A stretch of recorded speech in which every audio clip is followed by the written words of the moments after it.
नमस्कार, बहसमा स्वागत छ। म महेन्द्र भट्टराई। दर्शकहरू, संसदको आयु के हुने भन्ने विवाद सर्वोच्च अदालतमा अहिले पनि विचाराधीन अवस्थामा रहेको छ। निरन्तर चलिरहेको बहसले कति समय लिन्छ र यस विषयको अन्तिम किनारा कहिलेसम्म लाग्छ भन्ने यति बेला आम चासोको विषय बनेको छ।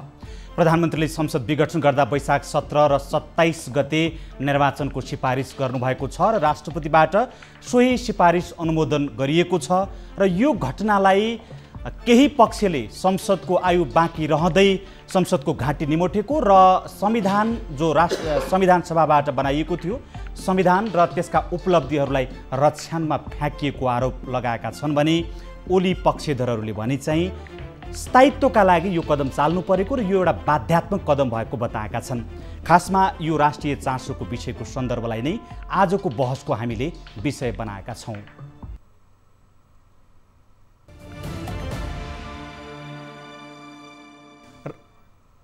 र बहसको आजको यो श्रृङ्खलामा हामीसँग हुनुहुन्छ वरिष्ठ अधिवक्ताद्वय रमण श्रेष्ठ, जो नेपाल सरकारका पूर्व महान्यायाधिवक्ता पनि हुनुहुन्छ, र अर्का वरिष्ठ अधिवक्ता विष्णु भट्टराई। यहाँहरू दुवैजनालाई हार्दिक स्वागत छ हाम्रो कार्यक्रममा।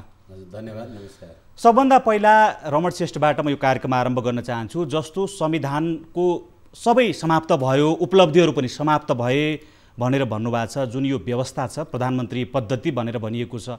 प्रधानमन्त्री पद्धतिमा 2/3 प्राप्त प्रधानमन्त्रीले नयाँ जनादेशमा जान्छु भनेर भन्दा संविधानै समाप्त भयो भनेर तपाईँले जुन नजिर तर्कहरू दिइराख्नु भएको छ त्यसका आधारहरू के हुन्? अब यस्तो छ, संविधान समाप्त भयो भन्ने होइन, संविधानलाई अब कोमामा लाने काम भएको छ हेर्नुहोस् होइन। संविधानलाई समाप्त पार्ने प्रयासहरू भएको छ भनौँ न, यसलाई त जीवित बनाउनु छ एउटा। दोस्रो कुरो, हामीले संविधान बनाउने बेलामा संविधान भने त फेरि यो लिखित संविधान भाषामा कस्तो हुन्छ भने संविधानमा लेखे बमोजिम नै राज्यका निकायहरू सञ्चालित हुनुपर्छ। हेर्नुहोस्, 47 साल र 72 सालको संविधानको आधारभूत रूपले फरक कुरो के हो भने 47 सालको संविधान हामी ब्रिटिस मोडेलको संसदीय व्यवस्था हामीले बरो गरेका छौँ, अथवा त्यो ल्याएको थियौँ हामीले, जहाँ चाहिँ प्रधानमन्त्रीलाई प्रतिनिधि सभा जहिले पनि विघटन गर्ने अधिकार थियो। यद्यपि सर्वोच्च अदालतले 52 सालमा फैसला के गर्यो भने मनमोहनजीले विघटन गर्दा त्यो अनियन्त्रित हुने, तिमी त संसदप्रति उत्तरदायी छौ, त्यसैले जुन संसदले तिमीलाई जन्मायो त्यही संसदमा तिम्रो विरुद्ध अविश्वासको प्रस्ताव दर्ता भएको छ, अनि तिमीले त्यसलाई छलेर अनि दूषित नियतका साथ तिमीले चाहिँ त्यसलाई भङ्ग गर्न सक्छौ, त्यसलाई विघटन गर्न सक्छौ, सक्दैनौ। त्यसैले त्यो 53(4) त्यो बेलाको संविधानको 53(4) जो थियो त्यसमा चाहिँ केही शर्त छ भने त्यो पुरा गर्नुपर्छ, त्यसैले तिमीले संसद फेस गर्नुपर्छ भनेर चाहिँ त्यो गरिदिइसकेपछि कस्तो भयो भने 54 सालमा सूर्यबहादुर थापाले पनि संसद विघटन गर्नुभयो। हेर्नुहोस्, त्यो बेलामा 47 सालको संविधानको धारा 88मा के व्यवस्था थियो भन्दाखेरि सर्वोच्च अदालतसँग राजाले राय माग्न सक्ने व्यवस्था थियो। अनि त्यो राय माग्दा सर्वोच्च अदालतले के राय दियो भने यो संसद यसरी, त्यो बेलामा पनि त्यो 42-1 को बमोजिमको चाहिँ सरकार थियो, सूर्यबहादुर थापा 2 वा 2 भन्दा बढी दलले समर्थन गरेको। त्यसैले चाहिँ हाम्रो प्र्याक्टिस थियो। अब त्यो बेलामा अविश्वासको प्रस्ताव पनि धेरै आउने, प्रतिनिधि सभा पनि विघटन हुने। अब यो दुईटै कुरोलाई रोक्नुपर्छ, अस्थिरता भयो मुलुकमा भनेर 72 सालको संविधान बनाउने बेलामा के व्यवस्था, एकदमै यसको विशेषता भनेको हेर्नुहोस्, 2 वर्षसम्म प्रधानमन्त्रीलाई अविश्वास प्रस्ताव दर्ता गर्नै नसकिने। अझ फेरि अर्को व्यवस्था के गर्यो, एकचोटि अविश्वासको प्रस्ताव दर्ता भयो भने यदि त्यो फेल भयो भने अर्को 1 वर्ष गर्न नपाइने, त्यस्तो सुरक्षित गर्यो। त्यसको सुरक्षित यता प्रधानमन्त्रीलाई त सुरक्षित गर्यो। अब व्यवस्थापिका के अरे प्रतिनिधि सभाको बारेमा, संसदको बारेमा के हो त भन्दाखेरि प्रधानमन्त्रीले वास्तवमा संसद विघटन, अब त्यो बेलाको चाहिँ धारा 42, धारा 36, धारा 53 है, त्यो सबै कुरोलाई चाहिँ कम्बिनेसन कहाँ गर्यो, 76 मा गर्यो। हेर्नुहोस्, अब अहिले ओलीजीको सरकार चाहिँ कस्तो हो भन्ने कुरो पनि अहिले विवाद छ। हेर्नुहोस्, उहाँ चाहिँ कसरी प्राइम मिनिस्टर हुनुभयो, तपाईँले 74 साल 11 महिना 3 गते अथवा फागुन 3 गतेको राजपत्र हेर्नुभयो भने उहाँ संविधानको धारा 76 को धारा 2 बमोजिम, त्यो बेलामा चाहिँ नेकपा माओवादी र नेकपा एमाले मिलेको थिएन। हेर्नुहोस्, उहाँलाई 2 वा 2 भन्दा बढी दलको समर्थन, त्यही भएर राष्ट्रपतिज्यूले चाहिँ त्यो बेलामा सूचना जारी गर्दा 76 को 2 बमोजिम भनेको छ। र उहाँले 74 साल फागुन 27 गते विश्वासको मत दिनुभएको छ। त्यो विश्वासको मत यहाँ 64% भन्नुभएको छ, होइन 76% उहाँले चाहिँ मत पाउनु भएको थियो। त्यो बेलामा चाहिँ 4-5वटा 6वटा पार्टीले चाहिँ उहाँलाई समर्थन गरेको थियो। 268 उपस्थित थियो, 208 जनाले उहाँलाई समर्थन गरेको थियो। अब त्यो फेरि अर्कोमा कन्भर्ट भएको छैन। त्यो त्यो कन्भर्ट हुने कुरो त राजपत्रमै सूचना निस्कन्छ हेर्नुहोस्। त्यसो भए उनीहरूले के हो भने त्यो 64% होइन, उहाँलाई 76% को समर्थन थियो, दुईभन्दा बढी दलको समर्थन थियो। त्यसैले अहिले के हो त भन्दाखेरि 47 सालको संविधान र 72 सालको संविधानको फरक आधारभूत यो फरक जुन बताउनु भयो, उहाँले 64 दाबी गर्नुभएको थियो, तपाईँ भनौँ न अब कानुनवेत्ता हुनुहुन्छ, तपाईँले 76 भनिदिनु भयो। झन् ओभरहोल्मिङ सहमति, 2/3 कोही सहमति भयो उहाँलाई होइन। त्यो सहमति कानुनी रूपमा उहाँको तलमाथि भएको छैन। कार्यकारी प्रमुखको हैसियतले त्यत्रो सहमति प्राप्त गरेको प्रधानमन्त्रीले म अब नयाँ जनादेशमा जान्छु, यो मलाई अस्थिर भयो, यसले मैले राम्रो काम गर्न सकिनँ भनेर भन्दा तपाईँले एकदम ठिक प्रश्न गर्नुभयो। त्यसमा कहाँनिर बिग्रियो? कहाँनिर चाहिँ म त्यही भन्दैछु, उहाँलाई चाहिँ 2/2 भन्दा बढी दलले समर्थन गरेर उहाँ चाहिँ प्राइम मिनिस्टर बन्नुभयो। यदि 76 को उपधारा 1 बमोजिम प्रधानमन्त्री बन्नुभएको भए कुनै संसदीय दलको नेता मात्रै हुन्छ हेर्नुहोस्। त्यो बेलामा नेकपा एमालेको 121, 53 माओवादीको, 63 काङ्ग्रेसको, त्यसपछि सङ्घीय समाजवादी फोरमको थियो, जनता राजपाको थियो, अनि अरू पार्टीको पनि थियो हेर्नुहोस्। अब उहाँले 208 कसरी पाउनुभयो? अब त्यो 76 को 2 बमोजिम हेर्नुहोस्, त्यो हुबहु कहाँ मिल्छ भन्दाखेरि 54 सालमा सूर्यबहादुर थापाको स्ट्याटस जे थियो त्यही। त्यो बेलामा 42 1 बमोजिम उहाँको सरकार बनाएको थियो। उहाँले के गर्नुभयो? प्रतिनिधि सभा विघटन गर्नुभयो। अब त्यो विघटन गर्दा फेरि त्यो बेलामा अझ एउटा कुरो क्लियर हुनुपर्ने जरुरी छ। उहाँले चाहिँ प्रतिनिधि सभा विघटन गरेको 3 घण्टा पछि त्यो बेलाको चाहिँ संसदमा चाहिँ अविश्वासको प्रस्ताव दर्ता भयो हेर्नुहोस्। सर्वोच्चले के भन्यो? समयको त्यति महत्त्व छैन है, त्यसैले त्यो 42 1 को सरकारले यो प्रतिनिधि सभा विघटन गर्न सक्दैन। उहाँलाई त अविश्वासको प्रस्ताव पनि दर्ता भएको, एक त सक्दैन थियो होइन, त्यो त्यस्तो आशंका थियो। म उहाँको कुरा लिन्छु। एउटा के गर्नु, त्यो बेलाको कुरो के थियो भने संसदले सरकार बनाउन सकुन्जेल संसदले नै त्यो कुरो गर्नुपर्छ, संविधानमा त्यो व्यवस्था छ। त्यो नहुँदा पनि व्याख्या त्यो गर्यो सर्वोच्च। विष्णु भट्टराईजी, अब वास्तवमा तपाईँ त पेशाले अधिवक्ता वकिल बहस गर्ने व्यक्ति भए पनि मूलतः तपाईँको विचार, तपाईँको सहमति, तपाईँको आस्था चाहिँ के छ भने अहिलेको संविधान चाहिँ मुलुकको हितमा छैन भनेर पैरवी गर्दै आउनुभएको थियो। यहाँले मानिसहरूले के भनिरहेका छन् भने जसले यो संविधानको पैरवी नै गर्दैन, संविधानको पक्षधरै होइन, अहिलेको प्रधानमन्त्रीले चाहिँ यही संविधान अन्तर्गत चाहिँ तपाईँहरूलाई चाहिँ आफ्नो बचाउ गरिदिनका लागि जुन बोलाउनु भएको छ नि, यो कहाँ सामञ्जस्यतै मिलेको देखिँदैन कि? यो चाहिँ कसरी तपाईँ आइपुग्नुभयो? यो संविधान अनुसार प्रधानमन्त्रीले गरेको कदम ठिक हो भन्न कसरी भन्दै हुनुहुन्छ? किन तपाईँको त यो संविधानै मान्नुहुन्न खासमा। धन्यवाद। पहिलो कुरा त के हो भने यो अहिलेको संवैधानिक विवादमा कानुन व्यवसायको राजनीतिक निष्ठा जोड्ने विषय होइन। यो एउटा कुरा मैले संविधानप्रतिको आस्थाको कुरा गरेको यसैले किनभने कानुन व्यवसायीहरू विधिको शासनमा विश्वास गर्छन् र संविधान भनेको राज्य सत्ता सञ्चालनको विधान हो। राज्य सत्ता सञ्चालनको विधान त्यो कति राजनीतिक हो कति कानुनी हो त्यो आफ्नो ठाउँमा छ। तर प्रश्न के हो भनेदेखि अहिले हामीले सङ्घीय लोकतान्त्रिक गणतन्त्रको उत्कृष्ट संविधान बनायौँ भनेर यो संविधानका निर्माताहरूले जे कुरा भनिराखेका थिए, आज त्यो संविधान अन्तर्गत लगभग 2/3 अथवा अहिले ब्रह्मनजीले भन्नुभए अनुसार यो 76% को होइन 74 फागुन 3 गते उहाँले संसदको शपथ ग्रहण गर्दाका कुराहरू भने तपाईले मलाई पहिले राख्नु भएको कुरा चाहिँ मेरो राजनीतिक निष्ठाको प्रश्न हो। ठीक छ। तर अहिले हामी चाहिँ प्रतिनिधि सभा विघटनको बारेमा एकैछिन ठीक छ, प्रतिनिधि सभा विघटनको बारेमा पक्ष र विपक्षको रूपमा चाहिँ सम्मानित अदालत समक्ष उपस्थित छौँ भनेपछि अब यहाँनिर 76 को प्रधानमन्त्री हो। अहिले मेरो साथीले निवेदन गर्नुभयो प्रधानमन्त्रीले 76 को हुँ भन्नुभयो हो। फागुन 3 गते उहाँले प्रतिनिधि सभामा नेकपा र तत्कालीन नेकपा माओवादी र नेकपा एमालेको दुईटा दलको र अरू पनि दलहरू आदित्य जे मधेसवादी दलहरू थिए अनि अहिले उनीहरूले छोडेर गए भनेपछि त 76 बमोजिम शपथ ग्रहण गरेको थियो भन्ने हो भने र अहिले पनि 76 को प्रधानमन्त्री हो भन्ने हो भने नेकपा माओवादी र नेकपा एमालेको त दुईटा संसदीय दल हुनु पर्यो नि। दुईटा संसदीय दल त छैन अनि एउटै संसदीय दल छ अहिले, अब नेकपा मात्रै छ।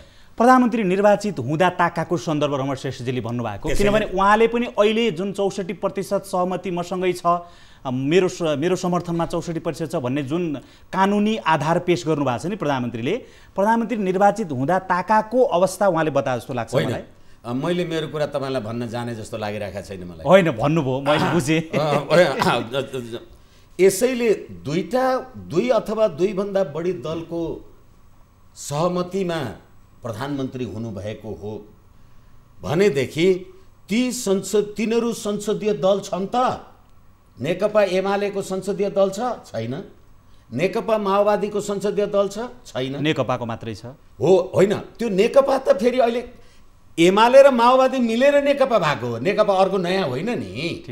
यसै कारणले अहिले यत्रो द्वन्द्व चल्दाखेरि आज पनि निर्वाचन आयोगले, हिजो पनि निर्वाचन आयोगले के भन्यो भने तपाईँहरू दुईटैको दाबीलाई हामी इन्टरटेन गर्दैनौँ, किनभनेदेखि नेकपा त पार्टी विभाजन भएको छैन, पार्टी विभाजन भएको छैन र म संसदीय दलको नेता म हुँ र म अहिलेको पार्लियामेन्टको 174लाई रिप्रेजेन्ट गर्छु भने अब वैकल्पिक सरकार बन्दैन एकैछिन।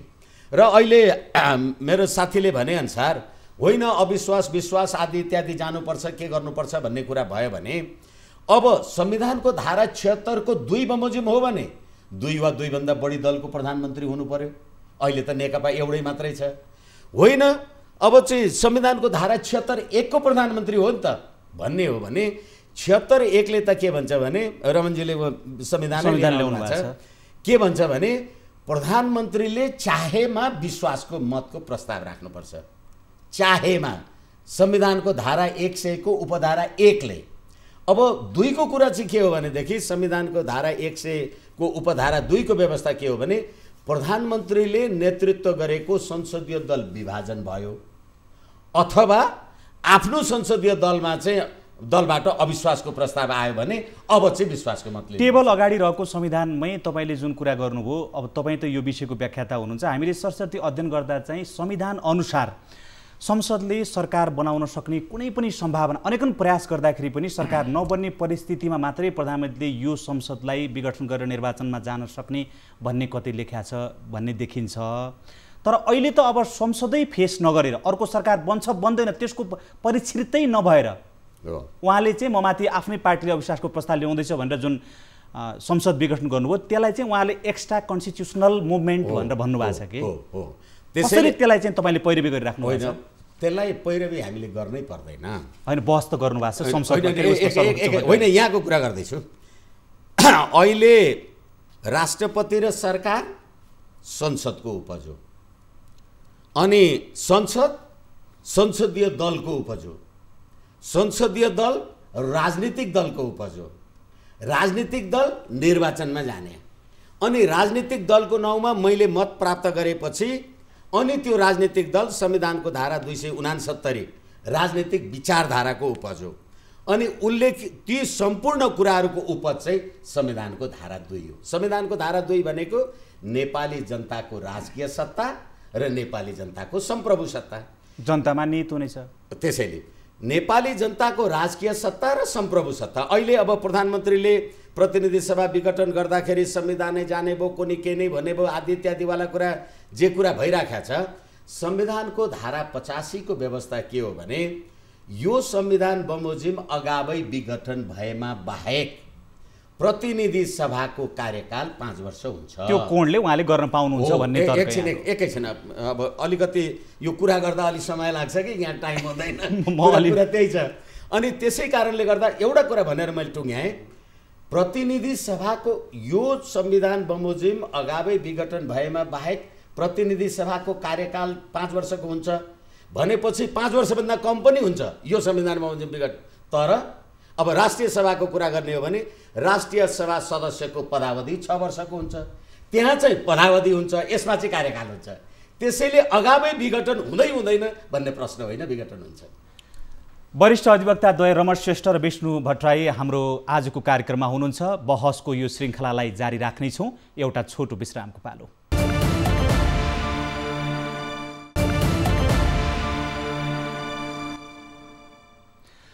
विश्रामपछि पुनः हार्दिक स्वागत छ। बहसको आजको श्रृङ्खलामा हामीले वरिष्ठ अधिवक्ता दय रमण श्रेष्ठ र विष्णु भट्टराईसँग अहिले जुन राष्ट्रिय चासोको विषय बनेको छ, हाम्रो संसद कोमामा छ भनेर अधिवक्ताहरूले भनिराख्नु भएको छ, यो त्यहाँबाट बिउजिएर फर्किन्छ, जीवित रहन्छ या मृत्युशय्यामा जान्छ, त्यसको फैसला सर्वोच्च अदालतले दिनेछ।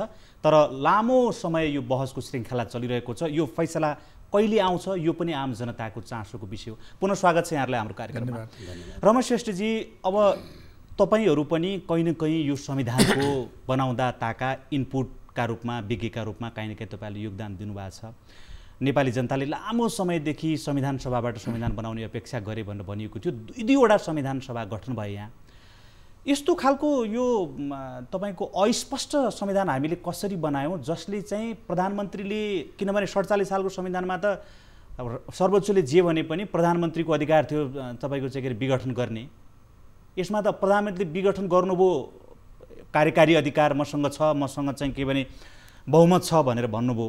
तर अब यो विघटन गरेको विषय नै यो एउटा चाहिँ गोलमाल छ। तपाईँ भनिराख्नु भएको छ यो गलत छ, उहाँहरू भनिराख्नु भएको छ, उहाँले पाउनुहुन्छ। संविधानमा अस्पष्टता छ। एउटा कुरो है, वरिष्ठज्यूले भन्नुभएको कुरोमा अलिकति क्लियर गर्छु, त्यसपछि तपाईँको प्रश्नमा आउला। अहिले नेकपाको दुईवटा पार्टी छैन, त्यसैले सरकार बन्ने सम्भावना छैन। अनि 76 बहुमतकै सरकार हो भने जस्तो गरेर उहाँले राख्नुभयो। हेर्नुहोस्, यो कस्तो हुन्छ भने हामीसँग कुनै पनि कुरो, सरकारको कुरो डिक्लेयर गर्ने निकायहरू छ कि यो हो भनेर। हामीसँग केही सार्वजनिक लिखत प्रमाणीकरण गर्ने ऐन 2063 छ। हेर्नुहोस्, त्यसको दफा 5 क र 8 राष्ट्रपतिले गरेका कुरो त्यहाँ डिक्लेयर गर्ने छ। त्यहाँ 8मा के छ भने, यदि राष्ट्रपतिज्यूबाट कुनै पनि पदको मतलब डिक्लेयर गर्ने व्यवस्था छ भने त्यो राजपत्रमा प्रकाशित गर्नुपर्छ भनेर भनेको छ। यो जुन दुईवटा पार्टी एकता भयो। तपाईँलाई अर्को एउटा उदाहरण दिन्छु। उपेन्द्र यादव 76 साल पुस 9 गतेसम्म उहाँ डिप्युटी प्राइम मिनिस्टर र उहाँको पार्टीको दुईवटा मन्त्रीहरू हुनुहुन्थ्यो। 8 गते राजीनामा दिनुभयो, त्यो सूचना प्रसारित भएको छ। र 9 गते उहाँले विश्वासको मत फिर्ता ल्याएको छ कि 9 गते। अब नेकपा र माओवादी मिल्या कहिले? 75 सालको 2 महिना 3 गते, जेठको 3 गते। हेर्नुहोस्, त्यसैले यो यस्तो हो, केही प्राविधिक प्रब्लमहरू त्यहाँ भयो अलग कुरो हो, तर त्यो राष्ट्रपतिले डिक्लेयर गरे हुनुपर्छ कि 76 हो कि 76 त्यो राजपत्रमा सूचना प्रकाशित भएकै हुनुपर्छ। फेरि मैले ल्याएको छु अहिले, किनभने तपाईँको प्रोग्राममा धेरै लामो समयसम्म एउटा कुरो, त्यसैले उहाँ 76 कै हो। एक भन्ने 76 को एक बमोजिम बन्या भन्ने कुरो त राष्ट्रपति त्यो प्रमाणपत्र हुन्छ नि। जसरी उहाँलाई 74 साल फागुन 3 गते तिमी चाहिँ संविधानको धारा 74 को धारा 2 बमोजिमको प्रधानमन्त्री हौ भनेर चाहिँ राजपत्रमा सूचना प्रकाशित गर्नुभयो, त्यस्तै गरेर तिमी 76 को उपधारा 1 बमोजिमको प्रधानमन्त्री हौ भनेर चाहिँ त्यो जानु पर्यो क्लेम। फेरि क्लेम नगइकन हुन्न। हेर्नुहोस्, जसरी 74 2 बमको क्लेम उहाँको गयो, त्यो कुरो राष्ट्रपतिले डिक्लेयर गर्नुभयो, त्यो डिक्लेयर गर्न जरुरी छ। उहाँको क्लेमै गएको छैन त्यहाँ अहिले चाहिँ। त्यसैले पार्टी मिल्या छ, कहाँ छ त्यो भन्ने। फेरि अर्को कुरो हेर्नुहोस्, मैले 54 सालको तपाईँलाई त्यसै उदाहरण दिए होइन। अहिले सङ्घीय संसद सचिवालयमा के भएको छ? अविश्वासको प्रस्ताव दर्ता भएको छ। 54 सालमा के भएको थियो? 3 घन्टा अगाडि सूर्यबहादुर थापाले चाहिँ प्रतिनिधि सभा विघटन गर्नुभयो। 3 घन्टा पछाडि त्यो बेलाको संसद सचिवालयमा अविश्वासको प्रस्ताव दर्ता भयो। र सर्वोच्चले चाहिँ त्यो जुन त्यो बेलामा चाहिँ राजाले राय लिने बेलामा राय लिँदा सर्वोच्चले के भनेको छ भने, त्यो 9 जनाको इजलास थियो, यो कति घन्टा अगाडि कसले प्रस्ताव गर्यो, विघटन गरेको भन्ने महत्त्वपूर्ण होइन। महत्त्वपूर्ण कुरो संसदप्रति तिमी उत्तरदायी छौ, तिमी 42 एक बहुमतको सरकार हौ, त्यो सरकार बनाउने सम्भावना रहेसम्म संसदमा तिमीले फेस गर्नुपर्छ। प्रधानमन्त्री केपी ओली कुन प्रोसेसबाट प्रधानमन्त्री बन्नुभयो भन्ने कुरा आम जनताका लागि महत्त्वपूर्ण कुरा होइन कि? जस्तो तपाईँहरूले के भनिराख्नु भएको छ यति बेला भने, प्रधानमन्त्रीले नयाँ जनादेशमा जान्छु भनेर भन्दा प्रधानमन्त्रीले उपलब्धिहरूलाई चाहिँ के भने भत्काउने प्रयास गर्नुभयो, संविधान पनि भत्किने क्रम सुरु भयो। र अब यो चाहिँ अहिलेको जुन व्यवस्था छ, व्यवस्थामाथि नै गम्भीर प्रश्नहरू खडा भयो भनेर तपाईँले जुन भन्नुभएको छ, यसका आधारहरू के हुन्? आधार हेर्नुहोस्, जस्तो मैले भने नि 47 सालको संविधानको विशेषता के थियो? प्राइम मिनिस्टरले एनी टाइम प्रतिनिधि सभा विघटन गर्न सक्छ भन्ने थियो। यद्यपि सरकारले त्यहाँ पनि अङ्कुश लगाए। हेर्नुहोस्, अब अहिलेको संविधानको विशेषता के हो? प्रधानमन्त्रीले चाहँदैमा संसद विघटन हुन पनि सक्दैन, प्रतिनिधि सभा विघटन पनि हुन सक्दैन, र प्रधानमन्त्रीलाई जहिले पाए त्यसले अविश्वासको प्रस्ताव दर्ता गर्न सकिन्न पनि भन्ने हो। हेर्नुहोस्, 8मा हुन्छ नि, एकदम बेसिक स्ट्रक्चर भन्छ कि यसलाई, आधारभूत संरचना भन्छ नि संविधानको, होइन? अब त्यो चिज मारिसकेपछि के हुन्छ? फेरि तपाईँले संविधानको धारा 53 छैन हेर्नु 47 सालको अब अहिले वरिष्ठज्यूले के भन्नुभयो भने धारा 85 को कुरो गर्नुभयो। धारा 85 मा के छ? यो संविधान बमोजिम विघटन भएको अवस्थामा बाहेक प्रतिसभाको कार्यकाल 5 वर्षको हुनेछ भने संविधान बमोजिम विघटन हुनु पर्यो नि। संविधान बमोजिम विघटन भने के हो? 76 मा आउनु पर्यो। 76 को 60 मा बाहेक अन्त छैन हेर्नु। 60 मा के छ?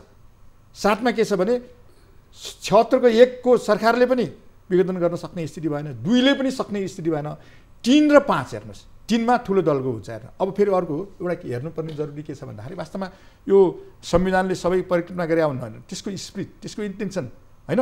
यसको विशेषता के हो भने त्यो बेलामा संविधान सभाका अध्यक्षहरू, त्यो बेलामा बोलेका पार्टीका त्यो डकुमेन्टहरू हामीसँग छ, राज्य शक्तिको बाँडफाँड सम्बन्धी समितिको चाहिँ हामीसँग प्रतिवेदन छ हेर्नुहोस्।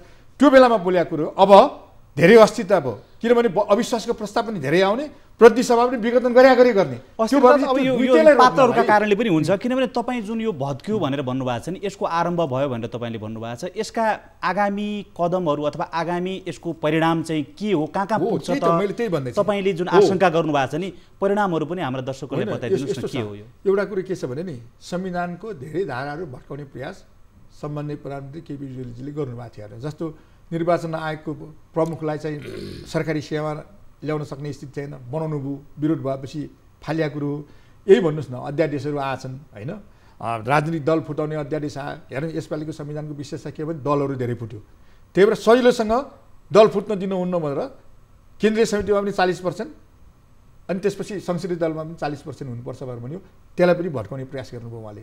अब संवैधानिक परिषदकै बैठक सम्बन्धमा अध्यादेश आएर अहिले सिफारिस पनि गरिरहेको छ। त्यसमा त सभामुखले असहयोग गरेपछि जानुपर्ने मान्छे नगइदिएपछि के गर्ने त? हेर्नुहोस् न, कसले असहयोग गर्ने भन्ने कुरो होइन। संविधान बनाइसकेपछि लिखित संविधानमा फेरि अर्को कुरो हेर्नुहोस्, यहाँ अहिले एकदमै बुझ्नुपर्ने कुरो के छ भने धारा 85 भनेको के हो भने त्यो एउटा छ, यो लिगल पर्सन र नेचुरल पर्सन भन्छ कि कानुनी व्यक्ति र प्राकृतिक व्यक्ति भन्छ। प्राकृतिक व्यक्ति भनेको मान्छे हो, कानुनी व्यक्ति भनेको चाहिँ अब कम्पनी लगायत प्रधानमन्त्री जम्मै हुन्छ हेर्ने। यो अलिकति फरक तपाईँलाई बुझाउन जरुरी छ। अब वरिष्ठज्यूले भन्नु होला कानुनी व्यक्तिलाई संविधानले जे गर्न पाइन्छ भनेर क्लियर लेखा छ त्यो मात्रै गर्न पाउँछ। प्राकृतिक व्यक्तिलाई संविधान कानुनले जे गर्न पाइन्न भनेर क्लियर लेखा छ त्यो बाहेक सबै गर्न पाइन्छ। मैले तपाईँलाई एउटा प्रश्न गरेँ, प्रधानमन्त्रीलाई त्यो अहिलेको प्रधानमन्त्रीलाई यो प्रतिसभा विघटन गर्न पाइन्छ भनेर लेखा धारा कहाँ छ? म त कानुनी व्यक्ति हेर्नुहोस्, यो लेखिया धारा कहाँ छ भनेर उहाँले प्रश्न गर्नुभयो। म सँगै एउटा थप्न चाहन्छु, अलिकति संवैधानिक थोरै राजनीतिक विषय पनि यसमा जोडिन सक्ला कि जस्तो स्थायित्वको लागि निर्वाचनमा जाने भनेर जुन भन्नुभएको छ, अहिले यत्रो 2वटा पार्टी मिलेर बनेको सरकार, संविधानले पनि स्थायित्व 5 वर्षसम्म यो संसद कायम रहनुपर्छ भनेर एक खालको बाध्यात्मक अवस्था सिर्जना गर्दा त स्थायित्व भएन। अब 2वटा पार्टी फुटेर गएर उहाँलाई 2 तिहाई आउने र अब स्थायित्व आउने, न राजनीतिक आधार छ न कानुनी आधार त छैन भनेर भनिसक्नु भएको छ। त्यस हिसाबले प्रधानमन्त्रीले यो कसरी यस्तो कदम चाल्नु हो भन्नु खोजे? संविधानको धारा 76(2) मा नै प्रधानमन्त्रीले नेतृत्व गरेको राजनीतिक दल अथवा संसदीय दलमा विभाजन भयो भने त्यसमा प्रधानमन्त्रीले 30 दिनभित्र विश्वासको मत लिनुपर्छ भन्ने कुरा गरेका छ। अहिले हालाकि अब पक्ष विपक्ष त भइ नै हाल्छ। अहिले संविधानको धारा 176 को संविधानको धारा 76 को 1 बमोजिमको प्रधानमन्त्री भन्ने कुरा अहिले 275 को संसदको स्ट्रेन्थमा 174 को वैधानिक संवैधानिक नेतृत्व गर्ने संसदीय दलको नेता प्रधानमन्त्री नै हो। त्यसैले अब प्रधानमन्त्रीले चाहे अघि पनि मैले भने चाहेमा विश्वासको मत लिनुपर्छ, तर प्रधानमन्त्रीले विश्वासको मत लिएन। प्रधानमन्त्रीले विश्वासको मत चाहेमा लिनुपर्छ अन्त कहिले लिनुपर्छ? मन लगाए बेला होइन, चाहेमा भन्दा त मन लगाए बेला भयो। चाहेमा भनेपछि कहिले लिनुपर्छ ठेगान भएन। तर प्रधानमन्त्रीको दल विभाजन भयो अथवा उसलाई सहयोग गर्ने दलहरूले छोड्यो भने चाहिँ अनि 30 दिनभित्र विश्वासको मत लिनुपर्छ। हो, तपाईले महत्त्वपूर्ण कुरा म जोड्न चाहन्छु। जस्तो यदि उहाँलाई समर्थन गर्ने स्वयं आफ्नै दलले, जुन उहाँले 64% मेरो चाहिँ समर्थन छ भन्नुभएको छ, आफ्नै दलले उहाँको विपक्षमा अविश्वासको प्रस्ताव लिँदैछ भन्ने उहाँलाई लागेपछि उहाँले चाहिँ अब मसँग बहुमत छ भनेर फेस गर्नु पर्थ्यो कि मलाई चाहिँ अल्पमतमा पार्ने भए भनेर पहिले विघटन गरेर जाने भन्न खोजेको के? यसैले गर्दाखेरि जबसम्म म संसदको 174 को स्ट्रेन्थमा छु भने तबसम्म मेरो विकल्पमा अर्को सरकार बन्न सक्दैन।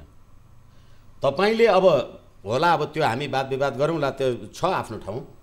तर प्रतिनिधि सभामा अविश्वासको प्रस्ताव दर्ता भएको, दाखिल भएको कुनै पनि कागज लिखत छैन। किनभने सभामुखले दिनुभएको लिखित जवाफमा होइन म कहाँ अविश्वासको प्रस्ताव आएको छ भन्ने कुरा छैन। त्यसो भए हुँदा खाँदाको 64% समर्थनलाई उहाँले किन विघटनमा लैजानु भयो भन्न खोजिरहेको छु। वरिष्ठज्यू, एउटा यो गलत भयो है, लिखित जवाब हेर्नुहोस्। होइन होइन, यो गलतै भयो। सभामुखले क्लियर रूपमा आफ्नो लिखित जवाफमा अविश्वासको प्रस्ताव दर्ता भएको कुरो लेख्नु भएको छ है, त्यो गलत भयो। होइन, म उहाँकै कुरा, यदि अविश्वासको प्रस्ताव दर्तै भएको थिएन भने त उहाँसँग अलरेडी समर्थन थियो त। मैले लिखित जवाब यही ल्याएको छु। एकैछिन होइन, ठिक छ, त्यही भएर मैले यही ल्याएको छु। हाम्रो समय थोरै छ, म विष्णु भट्टराईजीलाई समय दिइरहेको छु। अब एकैछिन, हाम्रो प्रतिनिधि सभा नियमावली 2075 को नियम 16 त्यसको व्यवस्था के छ भने कार्यदिनको बारेमा कुरा गर्छ। 11 बजेदेखि 2 बजीसम्म आएको काम कारबाही त्यस दिनको कार्यसूचीमा दर्ता हुन्छ। 2 बजे नागेर आयो भने त्यो अर्को दिनको कार्यसूचीमा जान्छ भनेर प्रतिनिधि सभा नियमावलीको नियम 16 को व्यवस्था छ। एकछिनलाई मान्नुहोस्, सभामुखकोमा आइ नै पुगेको रहेछ। सभामुखकोमा आइपुग्यो भने प्रतिनिधि सभा विघटनको सिफारिस कहिले भयो? 5 गते अथवा 9 बजी, 10 बजी, 12 बजी, जे बजी भनेदेखि अब त्यस दिनको कार्यसूचीमा त अविश्वासको प्रस्ताव आएन। हो, त्यस दिनको कार्यसूचीमा नआएपछि कहिले आयो? 6 गतेमा आयो। त्योभन्दा अगाडि उहाँसँग समर्थन छ भन्नु खोज्नु भयो। एकछिन, समर्थन भएको कुरा कहाँबाट खण्डित भयो? खण्डित भएन। अब फेरि हाम्रो आदरणीय साथी रमनजीले अहिले भनेअनुसार यदि त्यो 2 अथवा 2 भन्दा बढी दलको समर्थनबाट भएको हो र उपेन्द्र यादवहरू छोडेर जानुभएको हो भने उपेन्द्र यादवजीहरूले छोडेर गइसकेपछि फेरि 76-2 बमोजिम अथवा 76-3 बमोजिम प्रधानमन्त्रीले अथवा राष्ट्रपति समक्ष जानुपर्ने नपर्ने भन्ने कुरा 2 वर्ष बित्दाखेरि कसैलाई पनि थाहा भएन भने एकैछिन अब अघि संवैधानिक परिषदवाला कुरा उठ्यो होइन, अनि त्यसै गरेर अरू धेरै कुराहरू उठे। अब जस्तै गुठी विधेयकवाला कुरा उठेको होला, नागरिकता विधेयक कुरा उठेको होला, लिपुलेक लिम्पियाधुरा। अब एउटा इस्युजमा यो कुरा गरेर टुङ्गिँदैन, त्यसबाट समय सकिया छ। रमेशजी 30 सेकेन्डमा एउटा मात्र तपाईले भर्खर कागज निकाल्नु भयो होइन, तर हाम्रो समय सकियो। मैले जान्न खोजेको के भने यो जुन अहिले बहस चलिरहेछ यो अन्तिम फैसला तपाईको विचारमा यही रफ्तारमा गयो भने कहिलेसम्म आउला? मसँग 30 सेकेन्ड भन्दा बढी समय छैन। म त्यो एउटा वरिष्ठज्यूले भन्नुभएको कुरो संविधानको धारा 100 को धारा 2 मा के छ एकचोटि पढ्छु कि म जस्ताको तस्तै। के भन्छ उहाँले चाहिँ दल फुटे मात्रै भन्नुभयो, होइन त्यस्तो होइन। के छ 2, प्रधानमन्त्रीले प्रतिनिधित्व गर्ने दल विभाजित भएमा वा सरकारमा सहभागी दलले आफ्नो समर्थन फिर्ता लिएमा 30 दिनभित्र प्रधानमन्त्रीले विश्वासको मतको लागि प्रतिनिधि सभा समक्ष प्रस्ताव राख्नु पर्नेछ। अब यहाँ 2टा कुरो एकछिन मान्नुहोस्। अहिले ल नेकपा विभाजित भएको छैन, सङ्घीय समाजवादी दलले त यहाँ छ नि, तपाईँले कागज ल्याएको छु नि, उसले त विश्वासको फिर्ता लियो। यो 100 को उपधारा 2 बमोजिम उहाँले चाहिँ मेरो विश्वास छ भनेर देखाउनु पर्ने जरुरी छ कि छैन? त्यसो भए हुनाले हेर्नुहोस्, यो अहिले के छ भन्दाखेरि यो अर्को चाहिँ एकीकृत पार्टी भए भन्ने कुरो, त्यसको फेरि त्यसको एउटा स्थिति के हुन्छ भन्ने कुरो आफ्नो यो राज्य नै बहसमा केन्द्रित छ। हाम्रो समय आज सकियो। म अर्को कुनै दिन तपाईहरुलाई फेरि यो बहसमा निम्ता गरेर यो विषयलाई फेरि उजागर गर्ने प्रयत्न गर्नेछु, किनभने बहस अझै टुङ्गिया छैन सर्वोच्च अदालतमा पनि। यहाँहरूले समय दिनुभयो, महत्त्वपूर्ण विचार राख्नुभयो, धेरै धेरै धन्यवाद छ। हस्, मलाई पनि बोलाएर मेरो कुरा राख्ने अवसर दिनुभयो। न्युज 24 टेलिभिजनलाई धन्यवाद। दर्शकहरू, हामीले आजको बहसमा वरिष्ठ अधिवक्ता द्वय रमण श्रेष्ठ र विष्णु भट्टराईसँग छलफल गऱ्यौँ। अर्को श्रृङ्खलामा नयाँ विषय र पात्रहरूका साथ यो कार्यक्रमको अर्को श्रृङ्खला लिएर हामी फेरि उपस्थित हुनेछौँ। आज हामी सबैलाई बिदा दिनुहोस्। नमस्ते।